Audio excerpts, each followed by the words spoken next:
a base level, skating's a movement that the human body wasn't really designed to do. All our locomotion is longitudinal, taking steps forward, pulling the ground towards you, stepping off things, stepping up onto things. The whole way that you need to work with a pair of skates is work against the way the wheels want to rotate.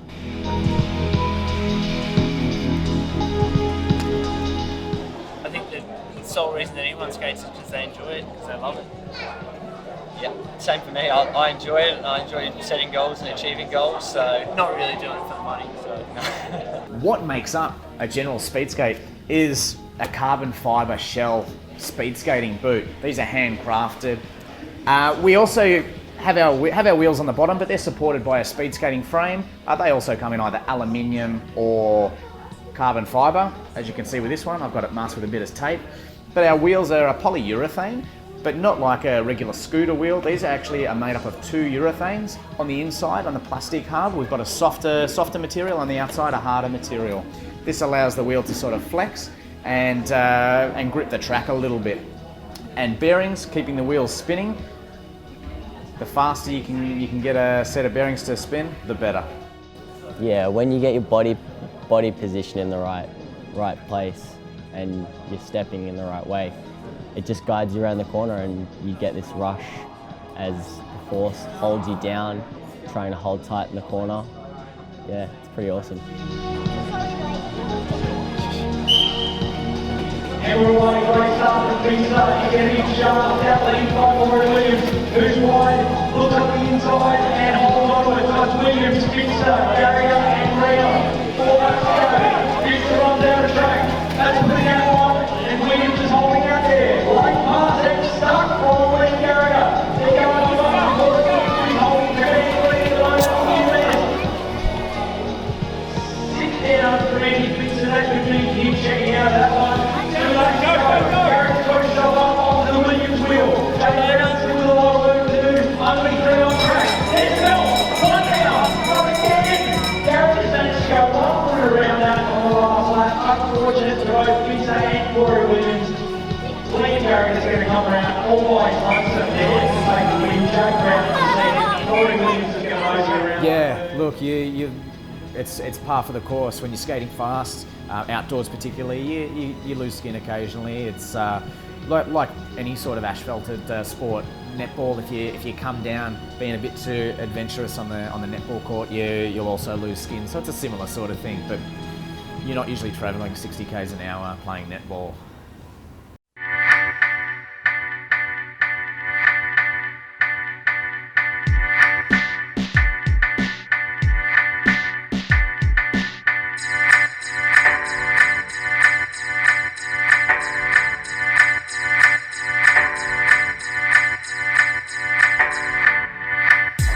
The person I probably most look up to would be my coach, Mick. He's been doing it a long time. He's been my coach for ages. He's medalled at the World Championships numerous times. So for me, yeah, he's achieved a lot and he teaches me a lot. So I can't look up to him. So I started, my first World Championships was in 1995. I had the enviable, yet for me slightly regrettable position in my first World Championships was in Australia.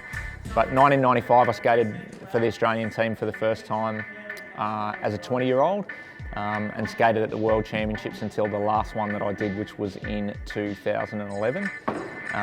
In that time I was on the podium 6 times at the World Championships, 5 times as a bronze medalist.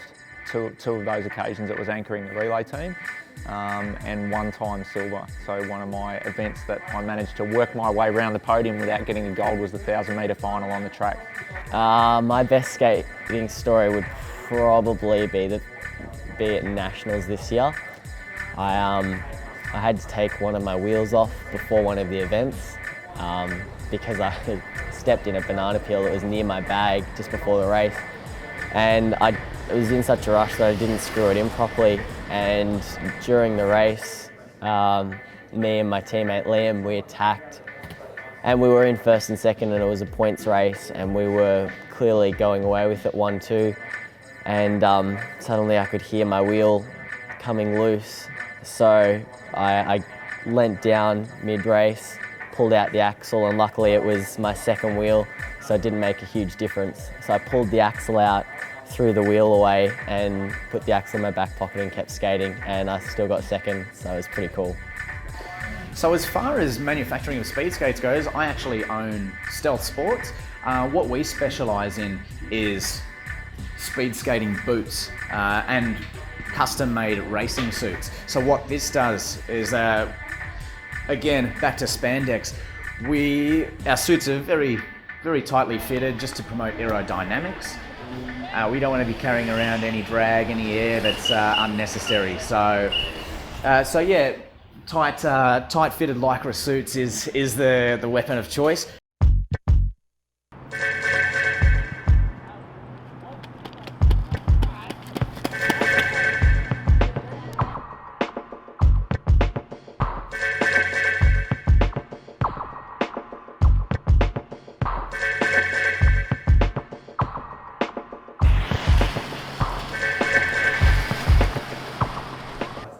As a coach, I see a lot of kids that are really enthusiastic about the sport, and I think that the numbers, they appear to be growing, but it's hard when you don't have the resources available for them. The track's a big one, funding is a big element of it.